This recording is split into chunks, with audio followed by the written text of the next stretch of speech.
Okay, I think we are here. It says this hangout is now live. Okay. Okay, Hello. Hello, everybody. Welcome to, what month is this for? October's live chat about Turtles All the Way Down. October was an interesting month. We had the Gripathon in October, and hopefully, everybody that participated had a fun time. I tried really hard. I don't know. Okay, so we have Talia and Wolfie. Would you like to introduce yourselves and your channel or whatever? yeah, sure. Okay, I'm Talia, and my channel is Bookish Paradise, and this is my first live show, so I'm super excited, and I feel pretty thankful for, Kate asking me to be on the live, so yeah, but I'm excited. Wolfie? I'm Wolfie. My channel is The Little Ravenclaw, and I almost forgot my channel name, so. It works. Okay, I'm gonna plug my headphone in so it's a little. All right, and I'm Kate. This is my channel, Jackie Kate.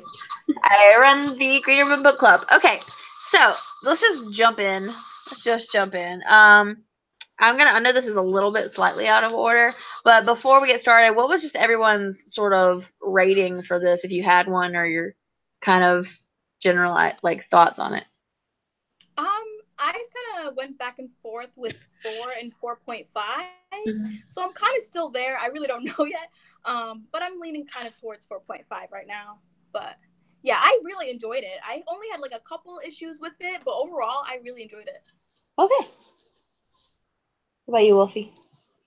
I'm gonna just go with 4, because I don't actually know.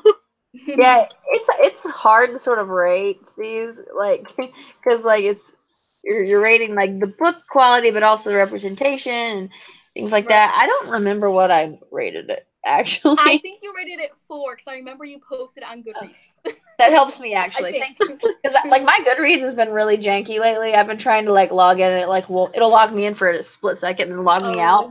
So I was gonna check and I couldn't. But yeah, so if I rated it a 4, that makes sense. That's what I was gonna guess that I rated it. Okay. I did really enjoy it, but yeah, I think it was more of a 4 for me. Okay. So question number 1 that we're going to discuss is just, well, I guess unless you counted the rating as a question. Okay, the first topic we're going to discuss is, since this book is about, obsessive compulsive disorder, Aza, the main character, has it in the book, and so does John Green, and so it's an own voices story. How is OCD I can't speak. Typically portrayed in media or by other people? What do you typically see with OCD? Anyone can start. I see it kind of used in a loosely kind of way. I feel like people sometimes who aren't really educated on what OCD is, and I feel like this goes along with depression and other mental illnesses. People kind of use the word very loosely, so it's kind of, but I hear a lot of people say oh, that makes me so OCD, or they assume people who are just really clean or things organized are automatically OCD or have OCD. So that's kind of what I see in media and just from what people say about OCD and things like that. So yeah, that's kind of what I think. Wolfie? Before this year, I didn't even realize that I'd seen OCD rep because it was just cleaning and that was it, and I didn't see mine portrayed at all. So I'm like, oh, it's just not there. Mm-hmm. Yeah. Interesting. I think the main place that I've seen OCD was actually a really good representation, surprisingly, but it was in Scrubs. The show Scrubs, which actually is one of the most accurate shows that take place in a hospital. But Michael J. Fox actually played a character on Scrubs that had OCD, a doctor, and occasionally it was used for comedy, but it wasn't made fun of, if that makes sense. He made fun of himself a little bit, but it wasn't I don't know, it wasn't portrayed as something to laugh at. Right. He was just a funny person. It kind of showed 2 different sides of OCD. It was parts that, he himself could, smile about, but then parts that were, less, I guess, less smileable. I don't know. Right. And it was interesting because it kind of showed some of his thought processes a little bit with it. But one thing that I kind of is interesting to me is that when you see OCD portrayed somewhere, it's always the compulsions that are shown and not the thoughts behind those.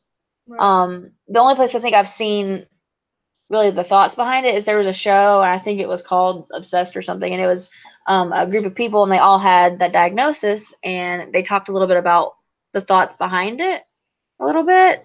It was Yeah. a weird show otherwise. I don't think it was a very, ethical show because they were like Yeah. doing desensitization with people, and but it did do a good job of showing kind of where the thoughts came from and then how they related to the compulsion. So I thought that was interesting. Right. But I agree that like people use it a lot. It's one of those mental illnesses people like to use as adjectives, like Yeah. oh, that I have PTSD from that meeting, or I have I maybe have a total panic attack in the traffic this morning, and it's like you don't. Right. It's And like I that's also seen like on Instagram as well. There was like a hashtag going around, and the hashtag was OCD. But when you look at the images that people were posting, it was just like organized things, and people were hashtagging OCD. So I feel like that's another way, people kind of wow. using it, just not educated on like what it actually is. You know what I mean? So they were turning OCD into an aesthetic, Yeah, exactly. and just wow, Yeah. So wow. that's just like one of those things. But I feel like Okay. also like OCD, I haven't really seen it in shows now that I'm thinking about it, or any movies Yeah. that I've seen. Yeah, I'm not sure. Hmm. It's interesting. I feel like it's something people like don't know how to actually portray on stuff. So either they do it really Right. wrong or they just don't do it at all. I don't know. Yeah, that's true. Um. Also, I work at a I've talked about it several places, but I work at a psychiatric hospital, and even there people still use OCD as like this adjective. They're like, oh, your pencils make me so OCD. I Yeah. always have to do this. I'm so OCD, and I'm like, can you not? Can you not? It's real, and you Yeah. work here, you know that, and you're gonna just minimize it like that. I feel like that kind of language just is damaging because you wouldn't do that with, you wouldn't, I don't know, cough or something and be like, oh wow, I totally have bronchitis. I don't, Right. you Right. don't, you don't really minimize physical things, so I don't know why people do that with mental illness. I guess it's just because you can't see it, so it's easier to do that with. But Right.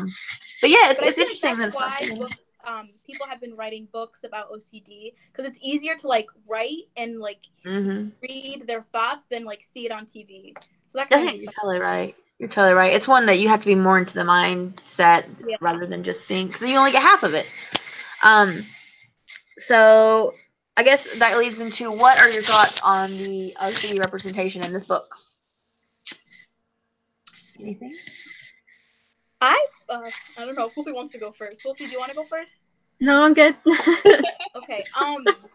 Well, because I have OCD, it was really interesting to read this book, because part of me, it was kind of hard to read some parts of the book because of how much I related to her, to Aza. But just the way that John Green wrote her thoughts and how accurate it was, even though the OCD that she personally has, I don't like relate to like directly, but I still like related 100% to exactly like everything she was going through, and the way it affected the relationship that she had between her best friend and her mom. And yeah, I thought it was very, very accurate. And obviously John Green has OCD, so it makes sense why it's so accurate.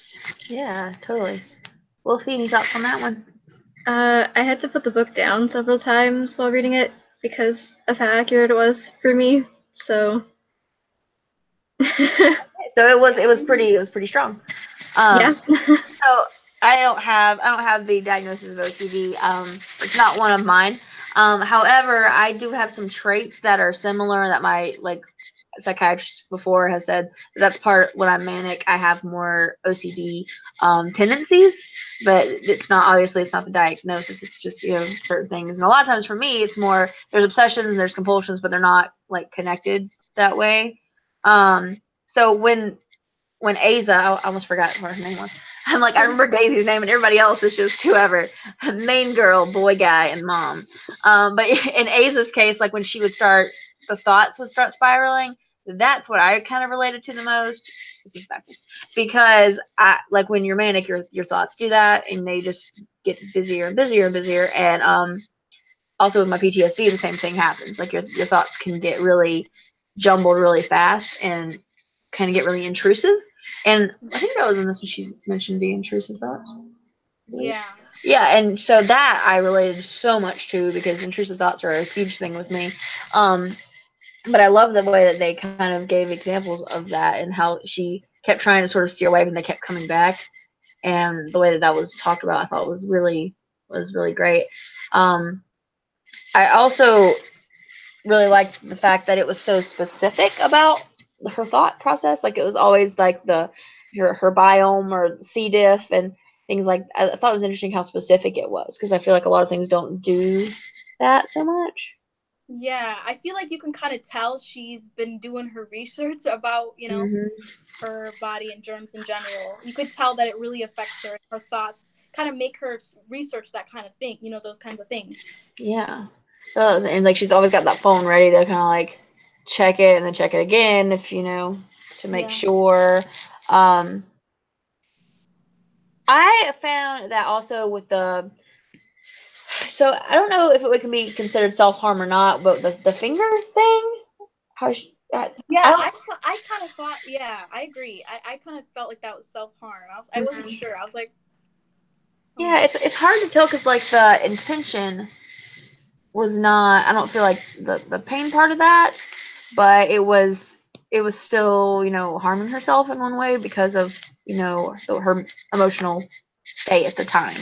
So I thought right, that was hard. That was interesting, that the way that they processed that, because it didn't read like self harm usually reads in books, but if you think about it, it really is a form of it, kind right. of.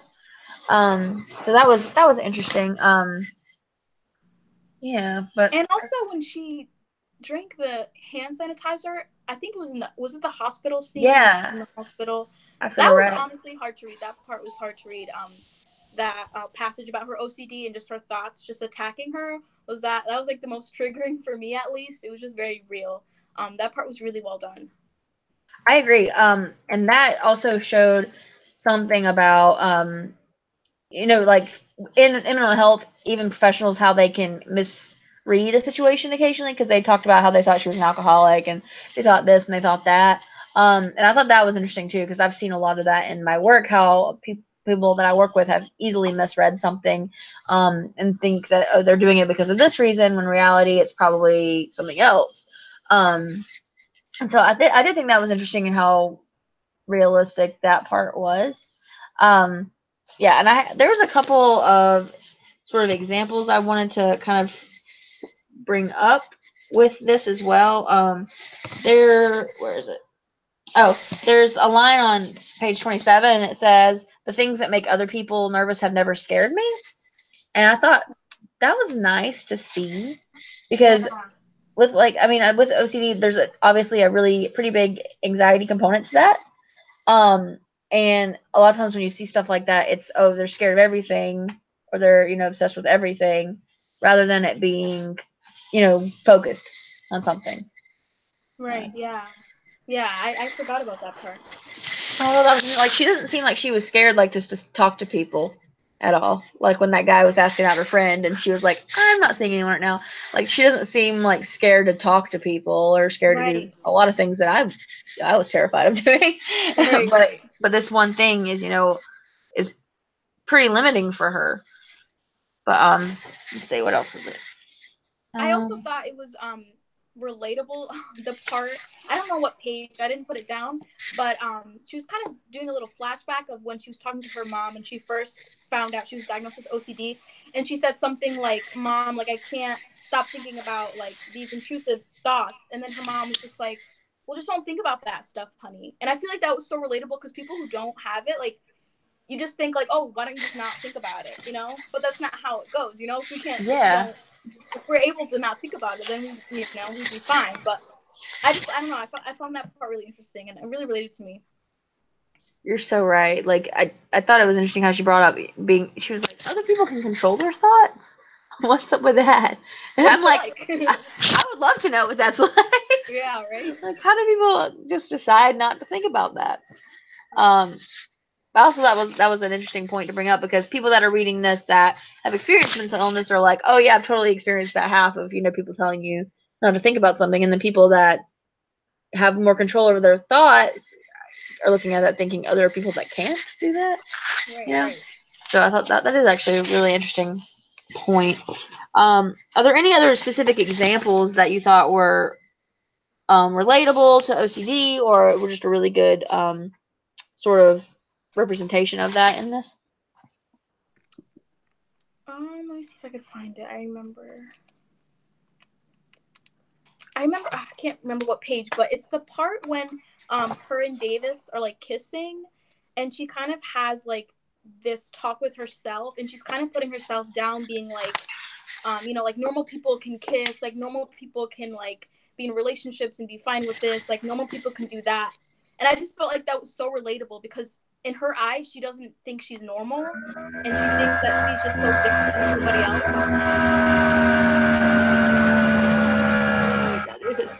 I don't know what that is either.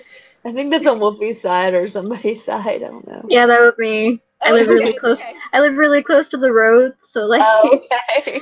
Yeah. Okay. That's okay. If you hear like a weird tapping on my end, that's my washer. So I don't know what to call it. I will also I entirely agree with that, though. When she's kind of putting herself down in that sort of section. And I feel like, sorry, keep going. No, you go ahead. I was gonna ask you. I was just gonna say, like, even if you don't have OCD, I feel like the things she feels is so relatable to so many other mental illnesses that it's easy to relate to her. So you don't have to have OCD to really relate to what she's going through. Yeah, yes, I was gonna say that. That's what I love about the way this is written, is it's relatable to people going through a lot of different things. Right. Let me see. I was gonna check the actual chat thing here, because I don't think I've checked it in a minute. I don't think there's anybody commenting at the moment, though. I think we're good. All right. So one thing I also really wanted to read real quick. It was a little section. Was on page 263. I keep saying this because I actually have them marked for once. I usually don't. But it's when she's actually describing what OCD feels like to her. And I'm just gonna read it real quick. Imagine if you're trying to find someone, or even you're trying to find yourself, but you have no senses, no way to know where the walls are, which way is forward or backward, what is water and what is air. You're senseless, shapeless. You feel like you can only describe what you are by identifying what you're not, and you're floating around in a body with no control. You don't get to decide who you like, or where you live, or when you eat, or what you fear. You're just stuck in there, totally alone in this darkness. That's scary. And then she was talking about, she like turned the flashlight on, and she was talking about how that was control. And I think it was when they were at that art exhibit or something, and she was trying to show Daisy sort of an example of what it sort of feels like to be lost in that sort of mindset. I did like that description. And I was like, wow, yeah, it was powerful, because it's so right when you experience things like other people don't experience. You use a lot of metaphors, because you're like, how do you describe a feeling? Right. How do you describe what you're experiencing to people that don't have that, But I did think that part was very interesting. Yeah. Any other really good talking points or examples of OCD that y'all wanted to bring up?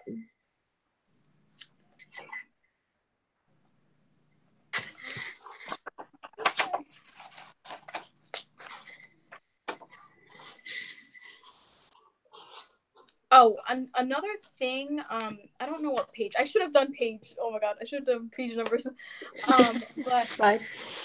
It was a part when she was talking to Daisy, and she was like kind of talking about how she felt like a burden, and how she felt like annoying to people in her life, because she felt like she was kind of like someone who needs to be taken care of, like extra. You know what I mean?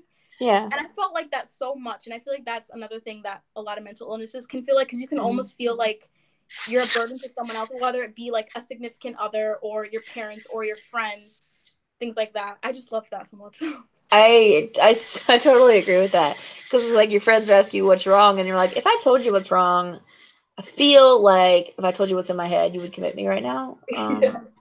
You know, it feels like you're making other people walk on eggshells, but also you're walking on eggshells to put you say something.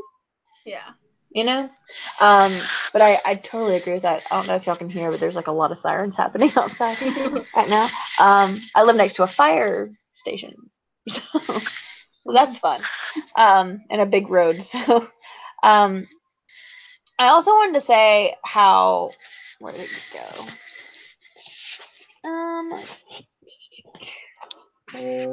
Oh, her feeling like she didn't want to have a body. How did y'all feel about that section or those Do you parts? know around where that was? It was like in several places. I don't remember. I'm trying to remember what my flags meant. It was a relatable flag, so let me see if I can find it. I know like there's obviously an emergency outside right now. So sorry about that. She talked about, okay, basically, I don't remember which flag I marked that with, but she talked about how she didn't, I don't know. That is terribly annoying. I'm sorry if y'all hear that. It's okay. Where did it go? Oh, that made me laugh. Jeez.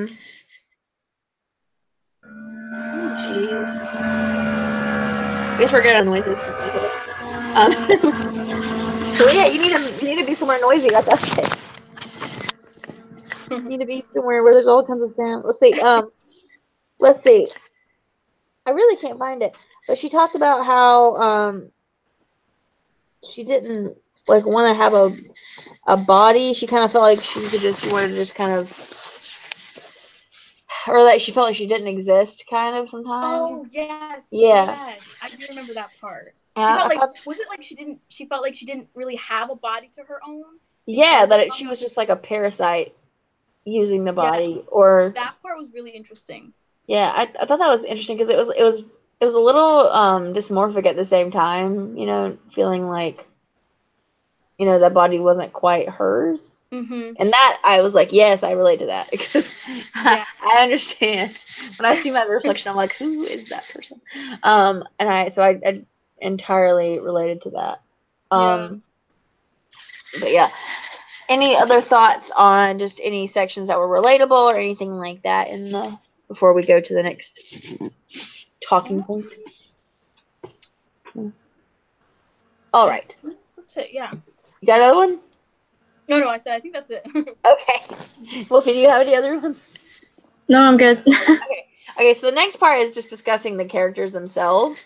So one thing that we like to talk about on BookTube is somebody likable or not, which is interesting to me because people aren't always likable in general, but sometimes people use that as a way to judge the book.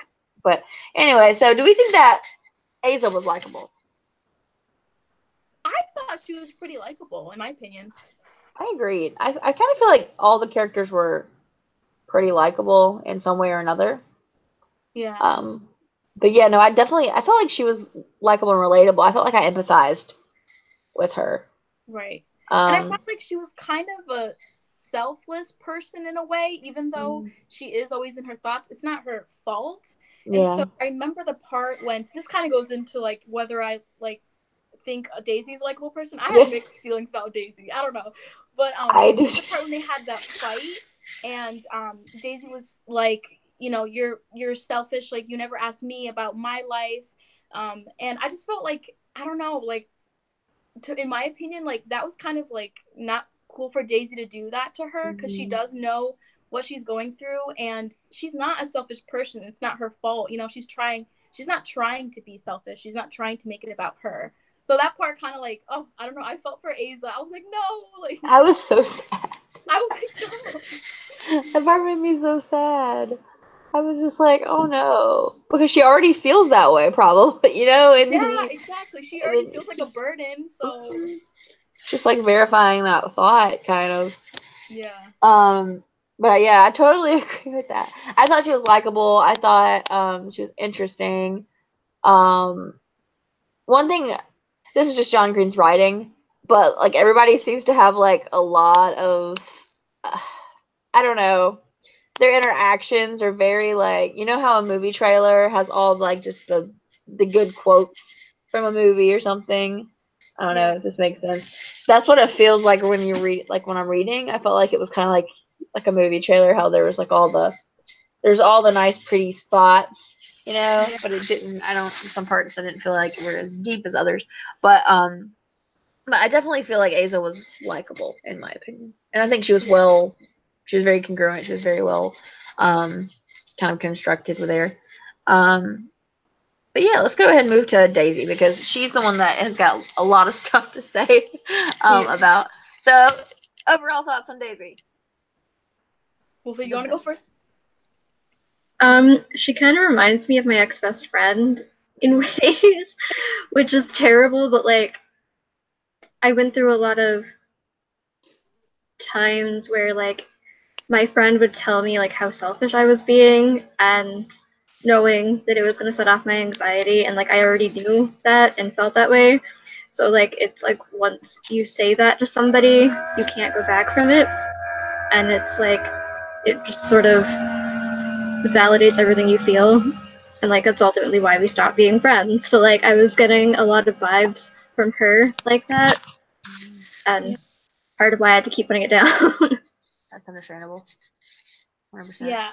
I had like I don't know, I went back and forth with liking Daisy and then like being mad at her, like low key. Because in the beginning I was like, wow, like she's such a confident character, like she's very like unique and she's just such a good friend to Aza. But then there were times when she said things that she probably just kept her mouth shut. But I feel like that is just a flaw of hers. Not everyone's perfect, you know what I mean? Like I feel like she isn't a dislikable character, but there were some things that kind of made me like about her as a character. And that was one of them. Yes, I I agree with both of those things. I have a tendency to attract friends that are very big personalities. So when you have those friends, you always kind of feel like a side character in their life rather than, your story and their story and they're just a big combined story. Um, and so I totally felt like that. And there was actually, oh my gosh, there was a quote that I had marked about Daisy, and it said something about her. Where is it? Well, they said something about Daisy having the ability to part seas, of people. Um, but there's also a part that said something about sometimes she felt like Daisy just needed a witness to like, or something to herself, or um, I think that's what the quote said. It said sometimes I feel like Daisy just needed a witness, and like she was pretty much just there to basically pay witness to Daisy, whatever Daisy was doing, because she was kind of like the star of her own little show there. Right. Um, but I also loved her Daisy's confidence because like in I think it was like the very beginning, somebody walked up to Daisy and like insulted her hair dye job or whatever, and Daisy just like brushed it off and kept going, and it wasn't like a big deal, and it showed her ability to just kind of. It was a really interesting contrast because it showed her ability to take a thought and just throw it out, which Aza obviously doesn't quite have that ability to do. Um, and so I thought that was kind of interesting, and I had a hard time because like okay, Daisy's relatable because she writes fan fiction, and she wants her friend to kind of pay attention to her, and she doesn't feel like her friend's paying attention to her. It seems like everyone else pays attention to Daisy, but the one person that is stuck in her own head is the person that she spends most of her time with, I Right. guess, if that makes That makes sense. sense. Yeah. Um, and I thought that was kind of interesting. I don't know if it's I don't know. I had a lot of thoughts that I can't quite organize about that. But like for example, okay, so I go to NAMI for a support group every week. NAMI's the National Alliance on Mental Illness, and they also have a support group for. It's called the Caregiver Support Group, and it's for people that significant others, family members, close friends of people with mental illness, because like I know how exhausting I am to other people, and like I can admit that. Like I know it's exhausting because I feel like I take a lot more from people than I can give sometimes. And so with Daisy and her being such close friends, especially at that point in your life, you know, as a teenager, your friends are a big part of your life, you know, if they're close. And I feel like I can understand the slip up she had, but I felt like her patience with Asa far outweighed those moments, you know. Yeah. And friends fight. Yeah. And it was resolved like really fast. Yeah. Like, Well, I was shocked. Was that realistic, y'all think, or do y'all think it wasn't? I honestly think it wasn't realistic in my opinion. Like, I did like the fact that they made up. I was like, okay, like, I'm glad they made up. But I feel like in real life, I feel like it takes a little bit more time, especially for what's been said. Yeah. Wait. So I was the same way. Like, I was glad it wasn't an entire fallout, because that's also something that annoys me, is like when someone falls out over one like comment or one thing in something. But I also appreciated that. I mean, I don't know. I appreciated that there was some paying attention to it, but Celia commented, I think the burden combo is true to life, but I'm tired of allies being talked about more often than those diagnosed. That's also true. That is very true. That is very true, because they're honestly getting secondhand of what those that have the diagnosis are experiencing. It's not even the full blown thing. I understand that Daisy's also a teenager, and she also, you know, isn't perfect, isn't a professional. But I do agree that she didn't really help with that conversation. You know, making her feel like a burden, because that is a huge thought distortion that people often have, is, oh, I'm causing problems to other people, I'm a burden, I'm doing all this stuff, and she just verified it, like y'all said. Any other thoughts about Daisy at all? I have one more negative one. Go ahead. That's okay. There was just one comment. It was on page 123. That kind of made me like about Daisy, and this is when he was talking about Davis. Yeah. And he said, that kid is not your problem. We're not in the helping billionaire orphans business. We're in the getting rich business, and business is booming. And I felt like, I don't know, that kind of showed like how caring Asa was, even though she did know Davis before like all of this. I just felt like you can really like Asa really showed like her nurturing side. She cared about Davis. She wanted, you know, Davis's brother to be okay. And Daisy was kind of really not, you know, connected with that. It was more about like the money kind of thing. I don't know. To me, I just felt like that was like a little bit like something for her to say, you know, knowing that Davis kind of meant a lot to Asa at the moment. You know what I mean? You're absolutely right. She's kind of, I mean, we know that her personality is brash, but that also lends itself to being very insensitive. Yeah. To other people in their situation. So that I agree, that actually does speak a lot for Asa. And I think I made a video about side characters a while back, and I think that her as a side character was so important, because it did show such a contrast between the two. It seemed like a lot of the flaws that Daisy had were real strengths of Asa. Wait, did I say that right? Yes. So Yeah. they both have a sound in it, so I wanted to make sure. But so, like, for example, like you said, like the caring, the thinking of others, things like that. I totally agree. Yeah. So I also, you know how when there's any scene with the two of them, Daisy's pretty much talking the entire time, and Aza's pretty much just in her head the whole time. Mm-hmm. I think that's super realistic.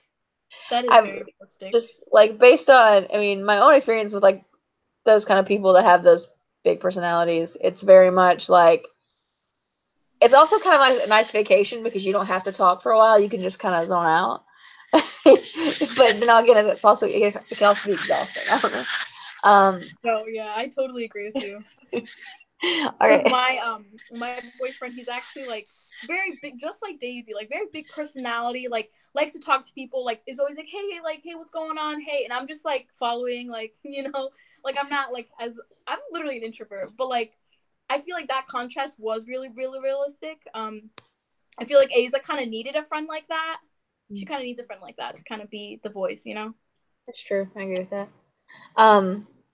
Okay, what about Wolfie? Do you have any other thoughts on either of those? Asa or Daisy? Okay. No.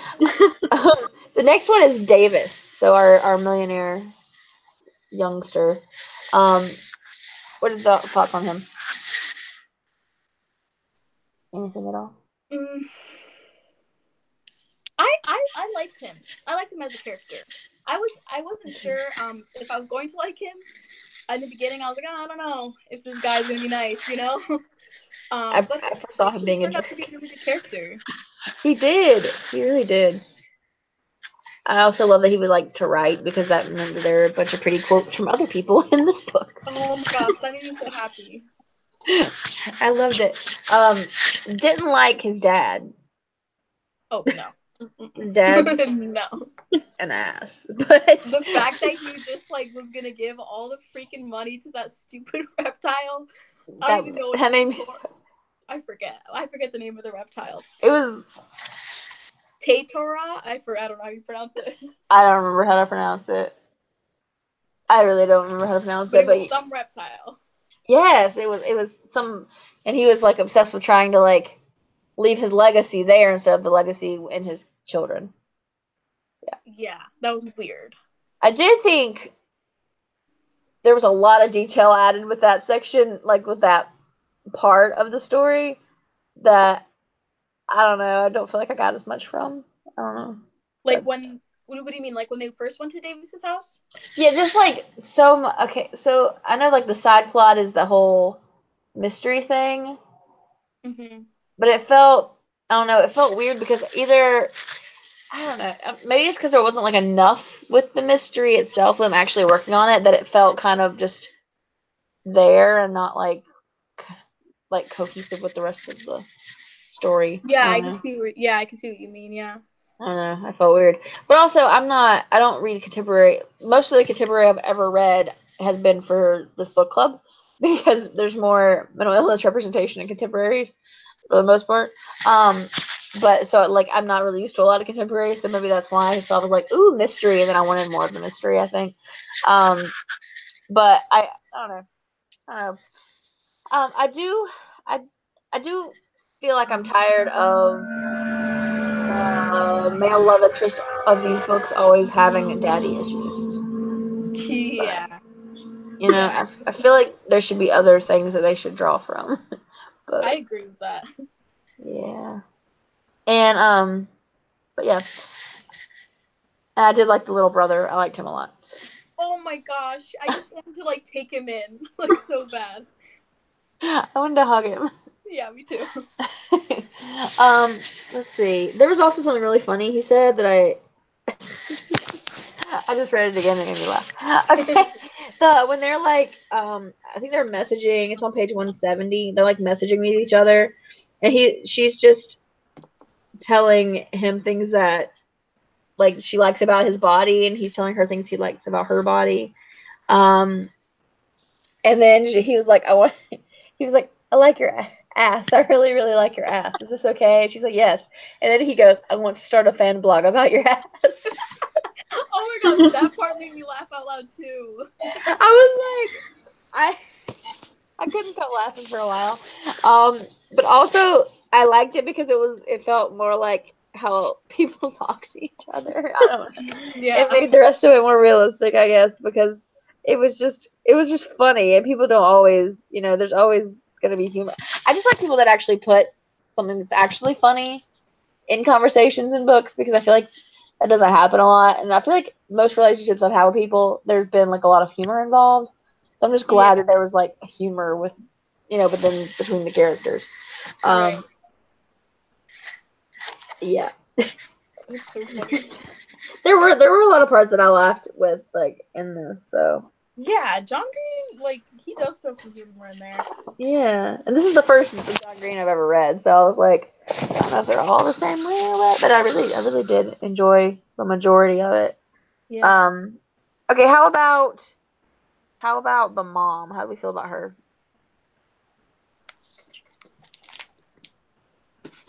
I don't know.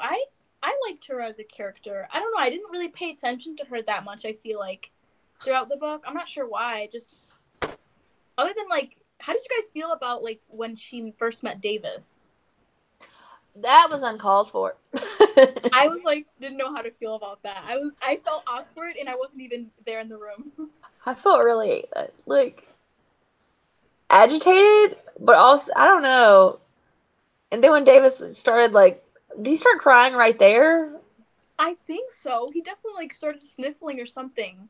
Or after, but he definitely started crying. I felt really bad. That's so sad. I was really upset about it. But, like, I understand. I feel like she's, like, the opposite of how a lot of parents are with mental illness. She's very much trying to be on top of things with it. And I feel like that was just her attempt at sort of trying to protect Asa a little bit.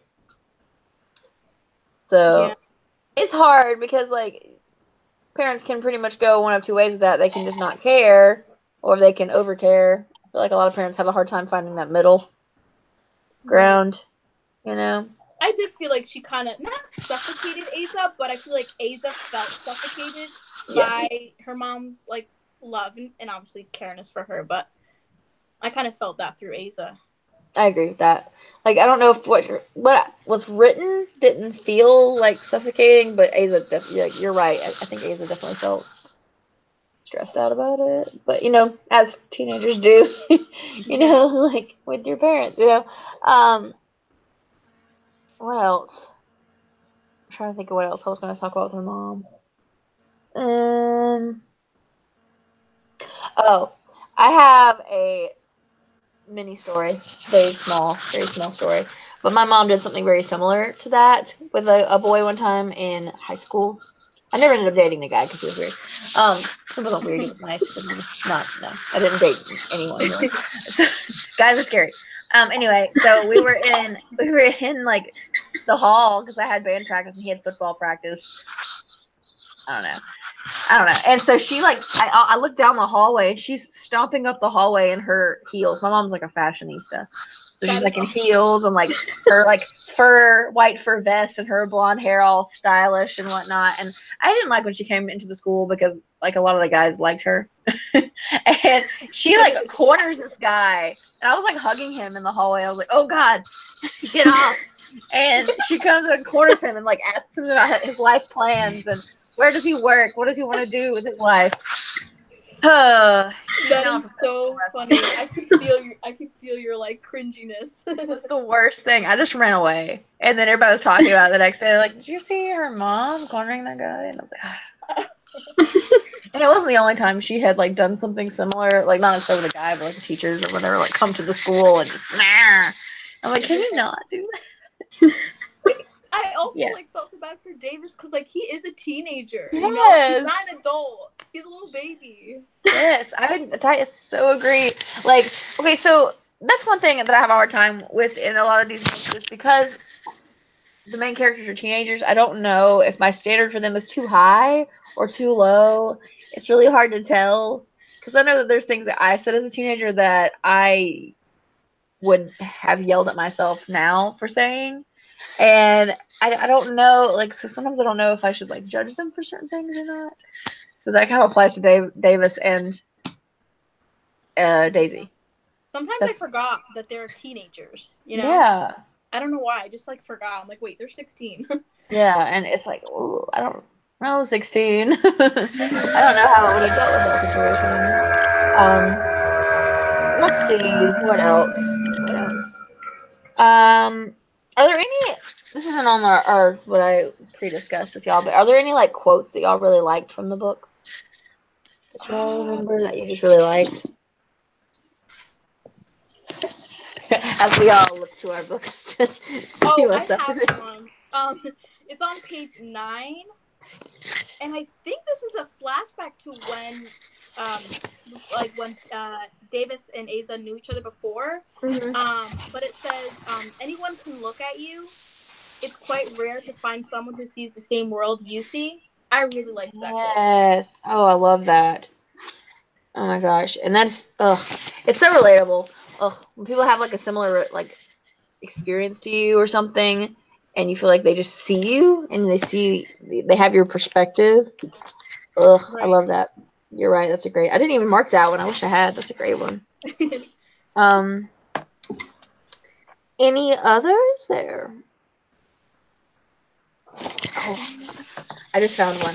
Okay, so on page 49, this is a really, I don't know why, this is definitely my profession is the reason that I said this, but it said something about, I turned the radio up as a song I liked called Can't Stop Thinking About You came on. The bass sizzling in, Harold's long-blown speakers, the lyrics stupid and silly and everything I needed. Okay, so I have this argument with people a lot about music because I'm a music therapist, and I like to study music and how it has effect on our, psychology and things like that and our mentalities. And I will argue with people because they'll be like, "Oh, those are like stupid lyrics and blah blah blah and shallow lyrics." I'm like, "Yes, but sometimes that's what you need is like some kind of stupid, silly lyric that to drive to or to do work to or that brings back a memory of some sort." And so I just love that she acknowledged that song was stupid and silly, but it was what she needed. I just loved that. Yeah, that was really realistic too. Yes, and I liked that a lot because that spoke to me in my life job. So yeah, that's awesome. Let's see. I feel like there were a lot of quotes that I feel like I didn't underline, but there were just so many parts that were so well written in this book. You're right. There really was. I just found that quote about Daisy needing a witness too. That was in 64. It took me a while, but I found it. Oh no, I was just gonna say something else. Oh, how did y'all feel about Daisy writing about Aza in her fan fiction? Oh, I was shook. I had a lot of feelings. I don't know. Because didn't it end up like being an alright thing? Like, didn't Daisy say like she didn't mean to really, or like the character kind of transformed into something that wasn't really Aza? If I'm remembering correctly. Yes, she basically said it started off as being you, and then it she took on her own life, sort of. Yeah. I would not have reacted as well as Aza did to that. Yeah. I feel like I would have shut down if I had seen that. Yeah. Like that. Ugh. Like that would have hurt me a lot. I feel like. I'm surprised that Aza really wasn't. Maybe she didn't really show that she was as hurt as she was. Yeah. I can't really remember how she reacted, but I think is that the one is that what started the fight in the car when they were driving? Oh, maybe that's what it is. She brought that up. That would have hurt me. I do understand the need to like sort of draw from your life. I guess that was Daisy's way of sort of processing things. But yeah, that would have hurt me a lot, I feel like. Yeah, I agree. But I am glad that Daisy wasn't really like that sorry. Like she was just like, well, like I didn't mean for it to happen. You know what I mean? Yeah, she did. I think you're right. I think she disliked Aza's reaction more than she cared that it was like hurtful. Maybe. Yeah. I don't know. I do like that she was willing to like kill the character off though. In like a really and then awesome way. Like, I was just starting to like the character. Let's see. I'm trying to think if there's any other specific things like quotes or parts that I really wanted to discuss here because I had the car crash. Oh god, that made me anxious. Oh my gosh. I don't know if it was like for you guys, but just the part when she was just like my dad's phone, like that hurt. Made me so sad. Like I almost cried. I think I cried. I don't remember. That was painful. I was 100% convinced that they were gonna crash, but then I totally thought Daisy was gonna die, and I was. Oh my god, that would be crazy. That was what I was like terrified of. Yeah. I've been reading a lot of tragedies lately. So that's what I was convinced of. So when she didn't die, I was like, oh, okay, so nothing's a big deal. It's fine. But then when she had to go to the hospital, like,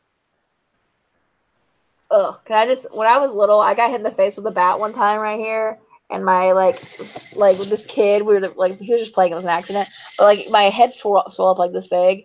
And every time anything like that happened to me when I was little, like I got injured, my biggest concern was I don't want to go to the hospital. So like I totally understood that. Like I was like, I understand the anxiety about the hospital. Obviously mine aren't to that extent, but I understood that. Oh my gosh, Jaded Reader. She just said Daisy's entire monologue on Wiki Writes was perfection. Oh my gosh, yes. You're totally right. I loved how she talked about her. She was so passionate I about it. know. I love It's that. understandable. I have every Star Wars book, so I understand the passion there. And I I used was to write actually Star. thinking about you when reading it. I was like, I think Kate like really loves Star Wars. She's I gonna like this do. part. I actually had I didn't do fan fiction, but I had role play writing accounts, and I wrote as a character from one of the Star Wars books. I did not know that. That's It awesome. was great. It was one of my favorite. I had a lot of characters, but that's one of my favorite ones that I wrote as. Oh no, I just messed my sticky up somewhere. What else? Let's see. I don't know where that one was. We'll figure it out later. What else was there that was really exciting? Something that was really realistic was every time that they talked about the school, he reinforced that they had to walk through metal detectors to go in Say metal that again? detectors. Every time that they talked about like the school, they talked about going through the metal detectors. Oh yeah. Yeah, I was like, wow. Well, that's reality now, Actually, that is reality. So I thought that was interesting because a lot of bigger schools have those now. Jada Reader says, same here. That was actually one of the times I teared up because I was cry laughing. Which part are you talking about now? I can't remember. I feel like we zoomed past Was some the stuff. monologue or? I think it was the monologue. I think it was. There's also a delay, so I think it was the monologue though. Yes. Okay. Let's see. What else? Not the metal Oh, there was a detector. Okay. part That makes. like a flashback that I think Davis was telling Asa, kind of opening up to her, and he talks about the time when he went to visit his mom in the hospital, Yeah. and I don't know, that part like was really touching because I think like Davis was trying to talk to his mom, and then his dad was just like, she's not there, like stop trying to like talk to her, something like that. Do you guys remember that part? It made me not like the dad even more. Maybe I think I sticky noted it. Maybe. I think I may. Oh, I have it here. It says, anyway, I remember once dad came and he stood against the wall at the edge of the room like she was contagious or something. At one point, she squeezed my hand, and I told him she was holding my hand, and he said, it's just a reflex. And I said, she's holding my hand, Dad. Look. And he said, she's not there, Davis. She's not in there anymore. That part made me so sad. Yeah. Oh, you're right. I remember that now. That is really I just feel like sad. that was, that made me not like his dad even more. Yeah. I wonder if that was like a turning point for the dad, like when he kind of went south A little like, yeah. out of like grief. I agree with that. Um, I'm like just shuffling through all of my markers to see if there's anything else that I really like wanted to discuss. I discussed that. Oh, um, this one thing that also bothered me. This isn't what I'm talking about, but is calling the car Harold because I kept getting confused and thinking it was a person. Um, I so love yeah, the car. I love the name Harold for a car. That's so funny. me too. Um, Celia put a comment in the chat. I'm gonna get to that in one moment. But I loved that she said I wanted to tell her when she was talking to her doctor about her OCD. She was talking about I wanted to tell her that I was getting better because that was supposed to be the narrative of illness. It was a hurdle you jumped over or a battle you won. Illness is a story told in the past tense. And I thought that was super real because mental illness is chronic. Yeah. Usually, a chronic situation, and chronic illnesses aren't ones that you get to say in past tense like that.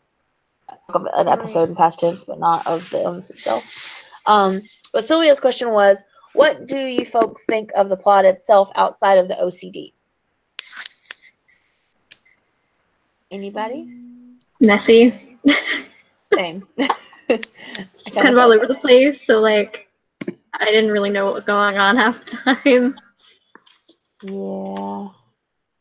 I kind of felt that way. I had mixed thoughts. Because like I mentioned before, it was like it felt like the sort of mystery plot, subplot, I guess it was more of a subplot. I was really interested in that part. But it's also hard because she was like in school, so that like just her regular life was part of it. But I felt like that mystery thing sort of fell by the wayside a lot and just popped up randomly. I would have liked it to be more, I don't know, more cohesive with the like main plot. I agree with you, actually. Yeah, Unless that's that was partly why I supposed to didn't be. give it a 5 star. Yeah. Like, cause like, I guess that was supposed to be the main plot. Cause like when you read about it, it doesn't like if you read like the summary or the blurb, it doesn't really. It doesn't say OCD. It says her, her spiral of her own thoughts, and that that makes sense. But it really focuses on that mystery plot.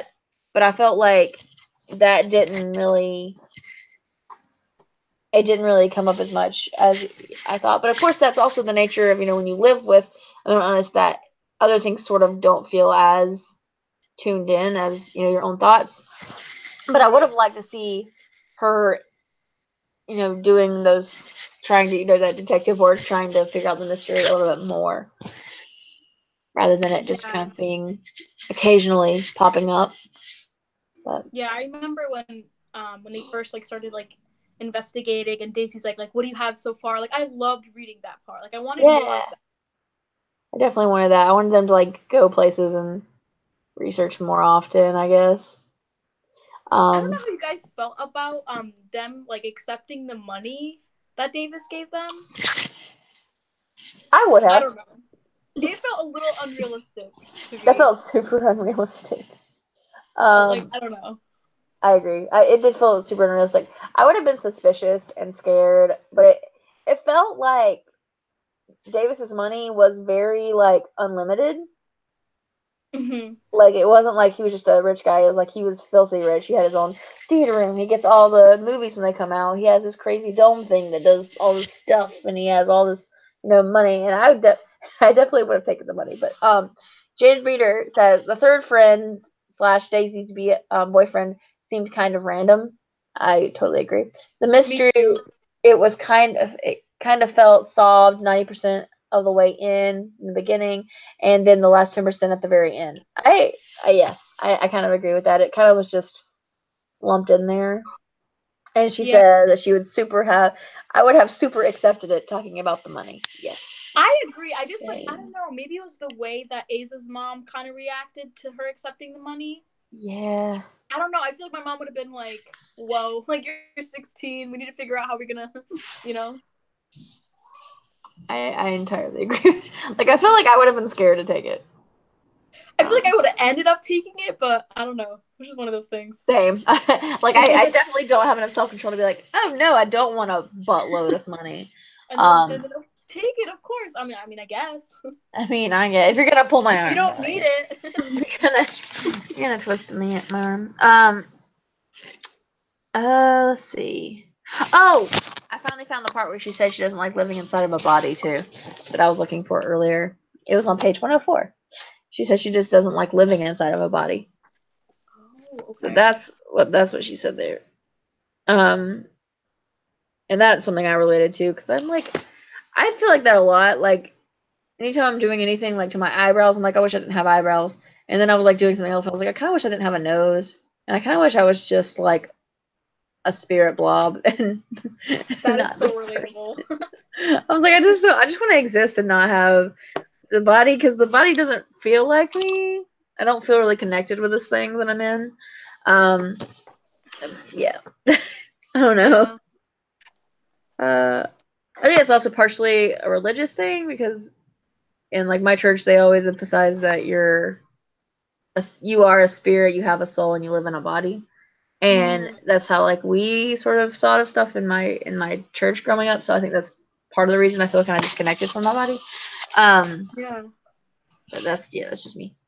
Um, I'll try the anything else in here. Any questions from anybody in comment section or anybody in the chat? Anybody, anything that you wanted to discuss before we do final thoughts?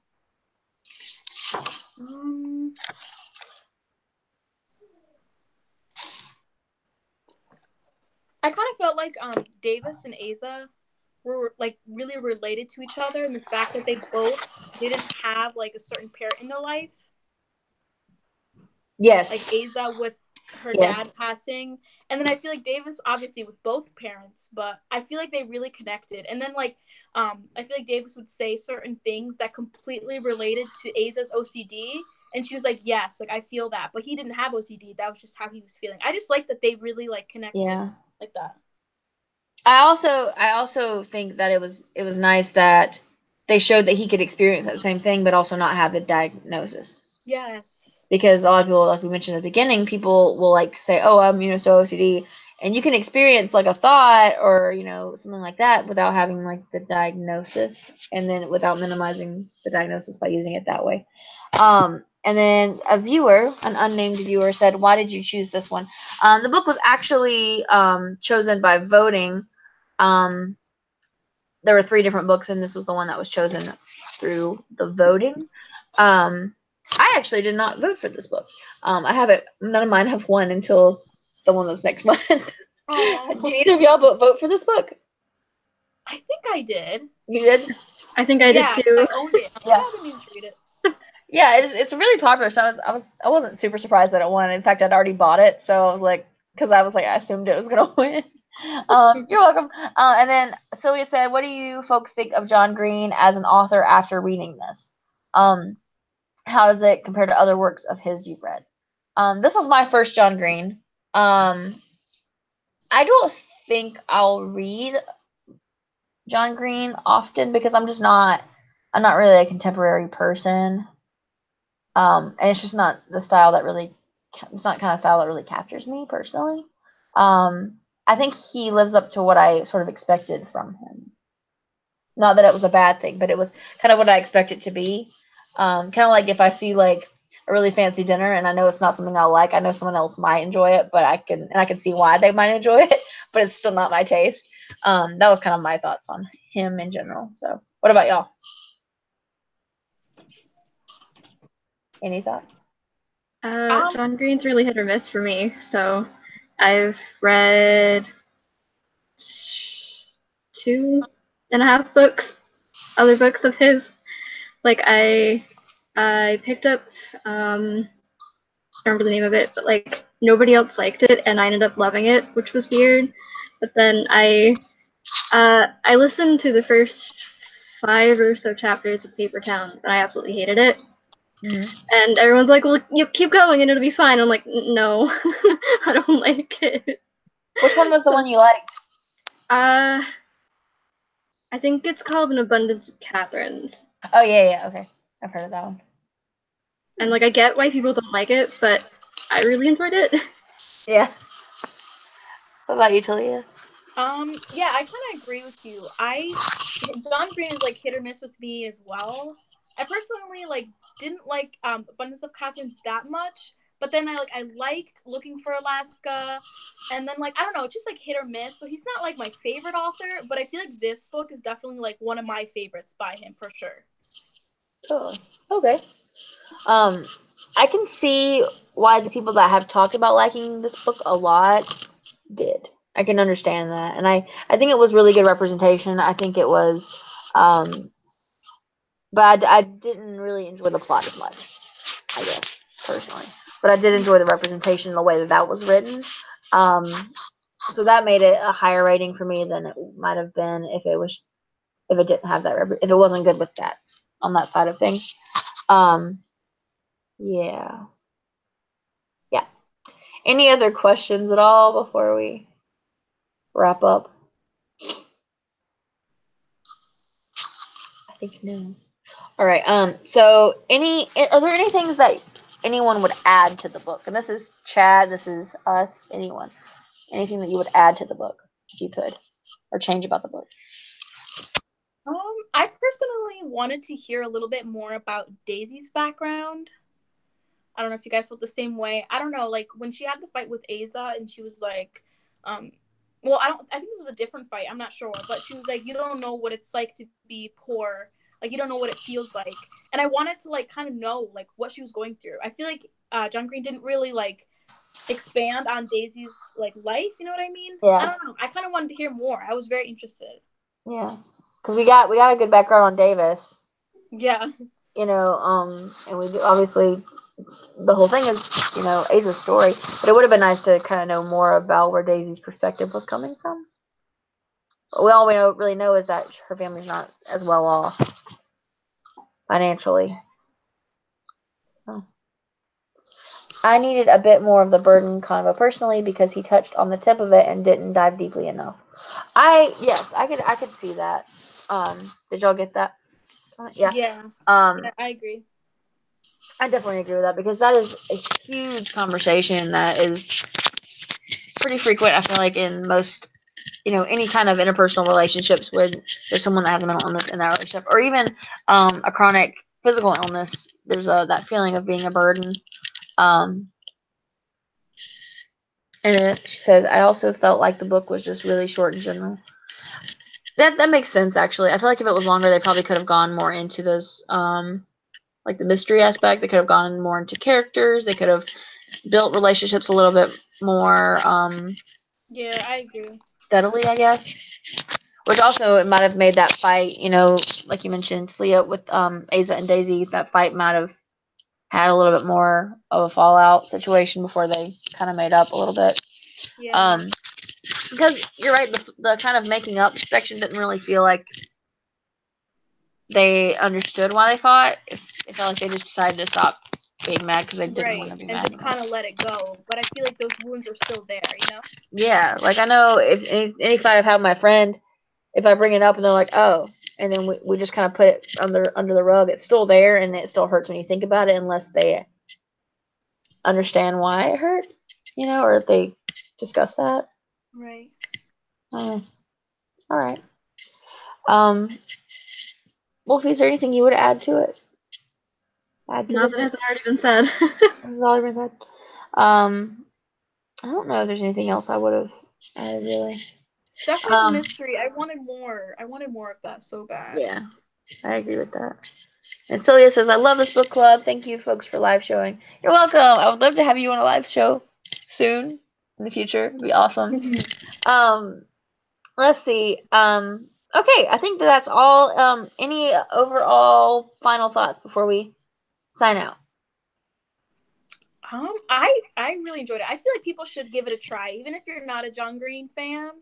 I feel like you don't have to be a John Green fan to enjoy it. Kind of like you, Kate. Like you're not really like interested in. Yeah. Even if you're not interested in contemporary in general, I feel like it's an important one, Yeah, especially OCD rep. I definitely agree with that. I feel like there's something to be said for it, even if it's not your genre. Yeah. We have one more question from our anonymous viewer. As a general question, how do y'all critique a book? Thoughts? Usually it's just how I really enjoy it in general, but I also keep in mind like problematic things that happen in the book. Sometimes that really affects my rating, but I'm not like too like critiquey with it. Just if I really like it. So yours is more on the enjoyment aspect of things. What about you, Wolfie? Yeah, same. I'm not very critical of things, so if I enjoyed it, then I enjoyed it. Interesting. I don't know. I like that there are some people that like kind of base it on enjoyment, some people that base it on like sort of more technical things, I guess. Personally, to me it depends on how well it flows, how readable it is. If one, my personal experience with the book, my relationship with the book, how it kind of made me feel, but also I like to sort of study books, and if there's symbolism in the book, I like to think about that. If there's like a narrative in the book, I like to think about that. And I don't usually talk about it like when I do like wrap ups and book reviews as much, because it's kind of hard to, I don't know. Because usually if you're doing like a review, you're trying to tell people about it without giving away everything. But I like a book that I can pick apart more, so that there's multiple layers to. Yeah. I like that. I also think like paying attention to like what audience it's targeted to, because sometimes I'm like, I really don't like this character, but I'm like, wait, I have to remember this character is either whatever middle school or a teenager, so I feel like I do pay attention to that as well. Definitely.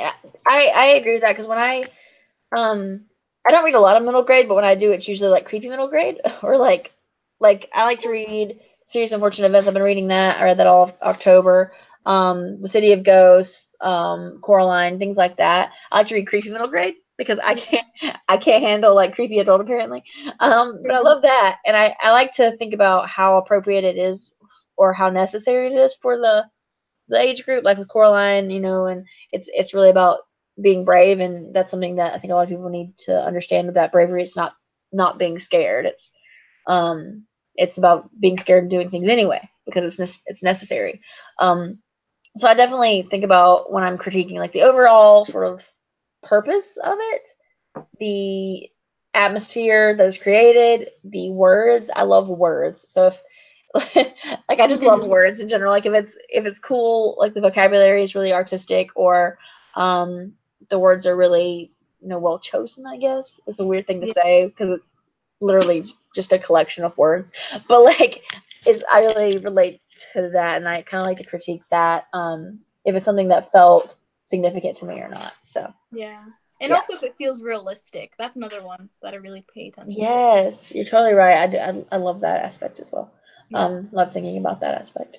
All right. I think it is about time to wrap it up.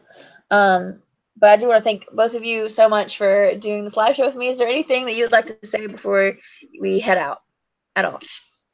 Oh, I was just so happy to do this live. It was so fun. And I feel like it was like meant for me to be on this live because I'm diagnosed with OCD, so it's like it felt like it was meant for me and I felt like welcome here. So I felt comfortable. I'm so glad. Anything, Wolfie? Anything you want to say before we go?